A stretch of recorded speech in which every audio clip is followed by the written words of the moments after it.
Hello மக்களே! Rose milk ஏரி பார்க்கலாமா? பார்க்க தான் ரோஸ் மில்க் மாரி இருக்கும். ஆனா என்னன்னு தெரிஞ்சா ஷாக் ஆயிடுவீங்க. ஹில்லியர் ஏரி என அழைக்கப்படும் இந்த பிங்க் ஏரி ஆஸ்திரேலியாவின் தெற்கு கடற்கரை பகுதியில அமைஞ்சிருக்குங்க.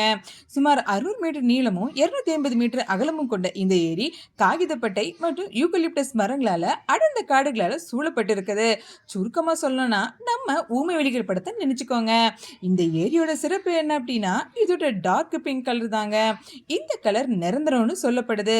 அதாவது நம்ம ஒரு ரோஸ் மில்க் மாதிரி.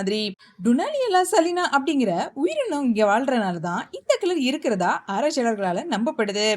கலர் என்னவோ ரோஸ் மில்க் மாதிரி இருக்குன்னு சொன்னாலும் உண்மையில் இந்த ஏரி ஒரு காலத்துல உப்பு சுரங்கத்திற்காக பயன்படுத்தப்பட்டிருக்குன்னு சொன்னா உங்களால நம்ப முடியுதா? 19 நூற்றாண்டு பிற்பகுதியில இந்த பகுதியில் கைப்பற்றப்பட்ட உப்புகள்ல நச்சுத்தன்மை இருந்திருக்கு.